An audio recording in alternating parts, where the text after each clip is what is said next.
মার্কিন president Donald Trump ক্ষমতায় আসার পর একের পর এক প্রলয়ঙ্কারী ঘটনা ঘটিয়ে যাচ্ছেন।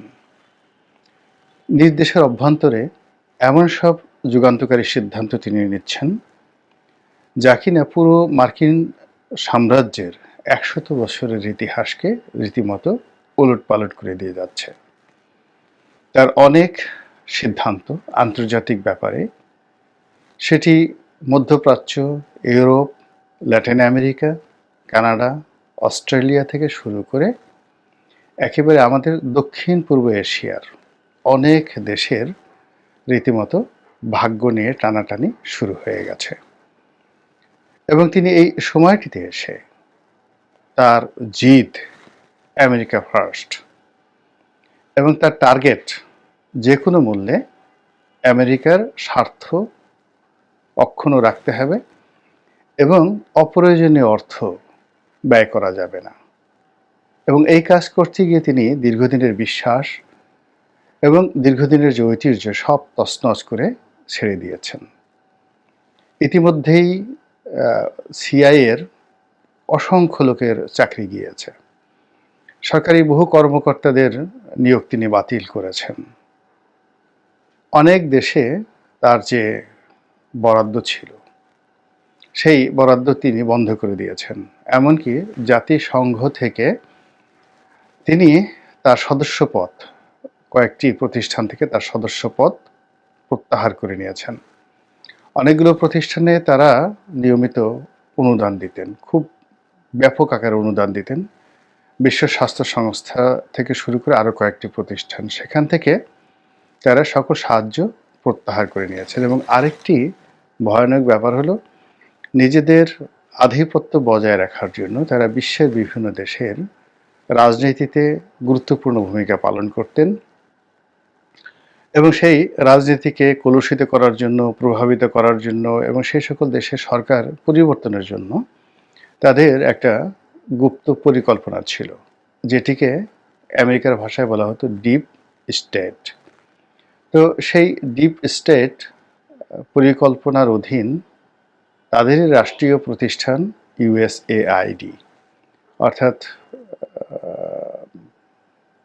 মার্কিন যুক্তরাষ্ট্রের যে সাহায্য সংস্থা, এই প্রতিষ্ঠানটির মাধ্যমে হাজার হাজার কোটি মার্কিন ডলার, হাজার হাজার কোটি মার্কিন ডলার বিশ্বের বিভিন্ন দেশে তারা নিয়মিত খরচ করতেন। এখন আমাদের এই বাংলাদেশে এবং ভারতে ডিপ স্টেটের ভূমিকা কি, এগুলো নিয়ে অনেক আগের থেকে আলোচনা হচ্ছিল। এবং শেখ হাসিনা যখন প্রধানমন্ত্রী ছিলেন, তিনি অনেকটা ঠোঁটকাটা স্বভাবের মানুষ ছিলেন।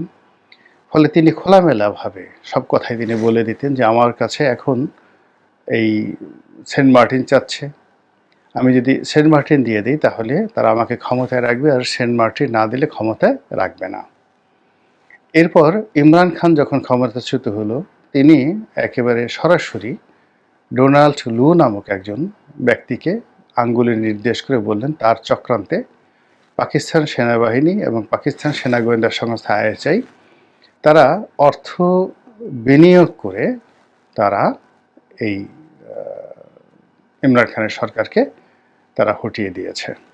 এবং ইমরান খানকে পার্লামেন্টারি কুয়ের মাধ্যমে সেই ডিজেল মাওলানা নামক জনকে মাওলানা ফজলুর রহমান সেই গ্রুপকে খেপিয়ে দিয়ে যেভাবে মার্কিন যুক্তরাষ্ট্র সেখানে খেলা খেলেছে এবং ইমরান খানকে যেভাবে জেলে নিয়েছে, সেই বিষয়টি শেখ হাসিনার জন্য একটা অশনি সংকেত ছিল।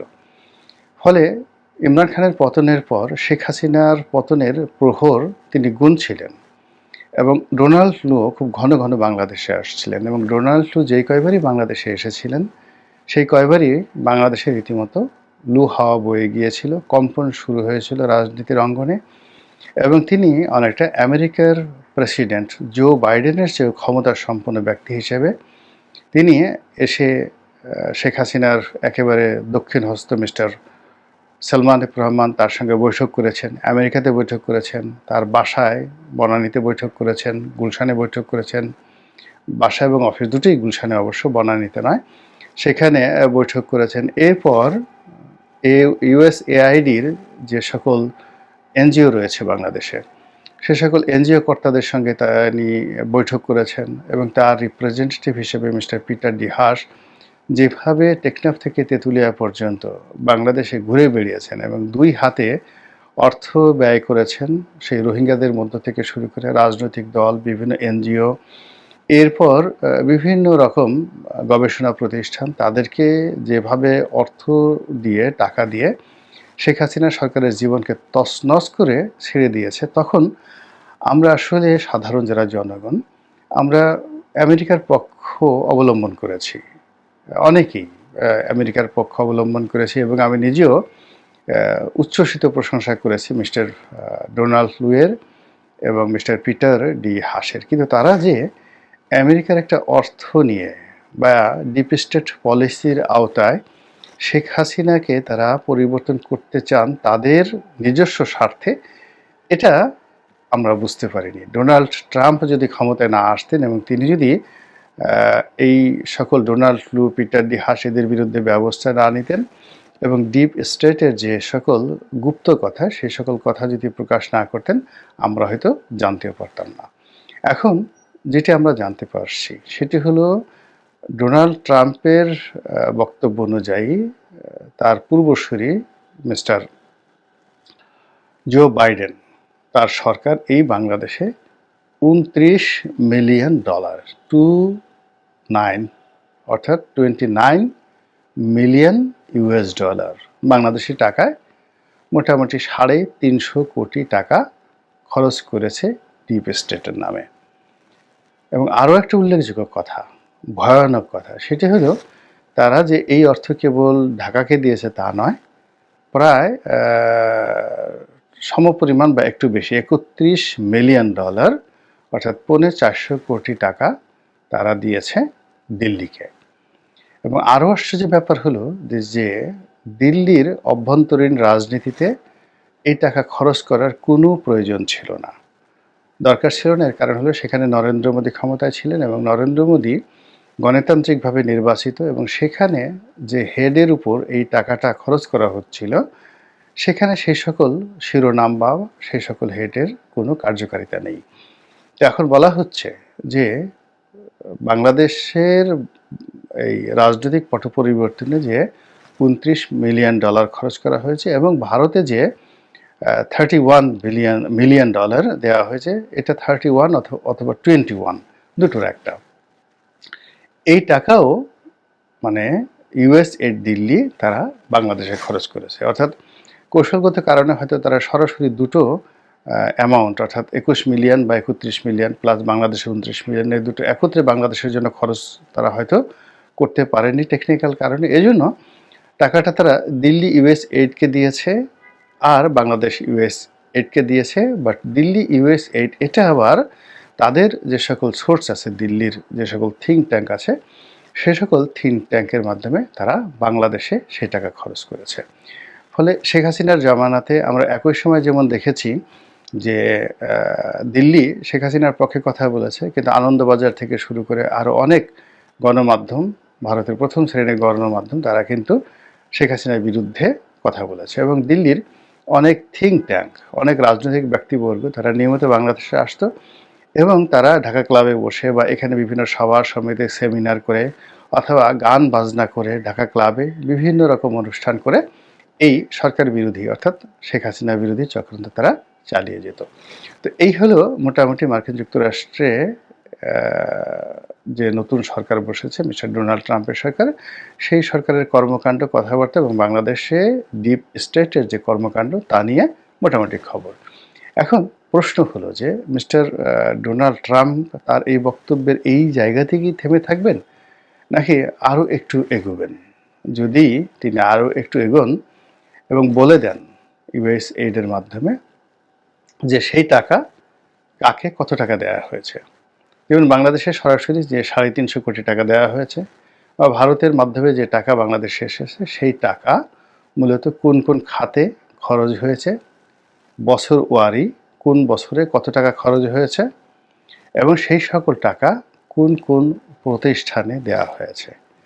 বিশ্বাস করেন এই কথা যদি বলে দেওয়া হয়, বাংলাদেশে আবার নতুন আরেকটা গৃহযুদ্ধ হবে, আরেকটা ভয়ানক যাকে বলা হয় বিশৃঙ্খলা তৈরি হবে, এবং যে সকল লোক আমেরিকার টাকা খেয়েছে এবং আমেরিকার টাকা নিয়েছে, ডোনাল্ড ট্রাম্প যদি তাদের নাম বলে দেয়, তাহলে যে বুলডোজার ৩২ নম্বরে গিয়েছে, এরকম অনেক বুলডোজার যারা আমেরিকার টাকা খেয়েছে তাদের বাড়িঘর খুঁজতে থাকবে, এবং জনগণ তাদেরকে পেটানোর জন্য, তাদেরকে মব তৈরি করার জন্য, তাদেরকে একেবারে বুলডোজার দিয়ে পিছিয়ে পড়ার জন্য কিন্তু জনগণ আবার তাদের পিছনে ছুটবে। তো হঠাৎ করে ডোনাল্ড ট্রাম্প এই ধরনের কর্মকাণ্ড কেন করলেন, বা এই ধরনের কর্মকাণ্ড কেন তিনি করতে যাচ্ছেন? এখানে নানা রকম ব্যাখ্যা থাকতে পারে, বিবৃতি থাকতে পারে। প্রথম কারণটা হলো যে মিস্টার জো বাইডেন যে কর্মকাণ্ডই করেছেন তিনি তার বিরুদ্ধ করতে চাচ্ছেন। ২ নম্বর হলো ডিপ স্টেটের মাধ্যমে যে পরিবর্তন ঘটানো হয়েছে, যেটি ডোনাল্ড ট্রাম্প পছন্দ করছেন না।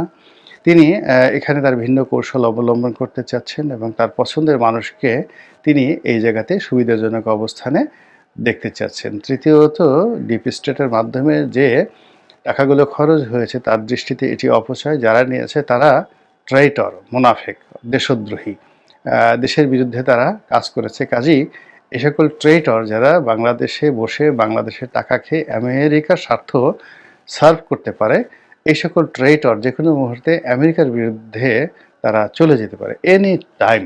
তো সেটি যদি আরও ৬ মাস পরে হয়, ১ বছর পরে হয়, এবং তখন যদি মিস্টার জো বাইডেন বলার চেষ্টা করেন, তখন হয়তো অনেকে বিশ্বাস করবে না। কিন্তু এখন পরিবেশটা এত ঠান্ডা, এত চমৎকার, এবং সেই সকল ট্রেইটর যারা আমেরিকার টাকা খেয়েছেন তারা এখনও চীনের পকেটে ঢুকতে পারেননি, এখনও ভারতের পকেটে ঢুকতে পারেননি, এখনও নিজেদের যে অবস্থান সেটি পাকাপোক্ত করতে পারেননি। তো কাজেই এই মোক্ষম সময়কে ব্যবহার করে তিনি যদি তাদের নাম, ধাম, ঠিকানা, টাকার পরিমাণ, অর্থের পরিমাণ ইত্যাদি প্রকাশ করে দেন, বিশ্বাস করেন আগস্ট মাসের ৫ তারিখে যা কিছু হয়েছে তার চেয়ে মন্দ কিছু হবে বলে আমার কাছে মনে হচ্ছে না। মহান আল্লাহ আমাদের সবাইকে হেদায়েত দান করুন এবং হেফাজত করুন। আসসালামু আলাইকুম ওয়া রাহমাতুল্লাহি ওয়া বারাকাতুহু।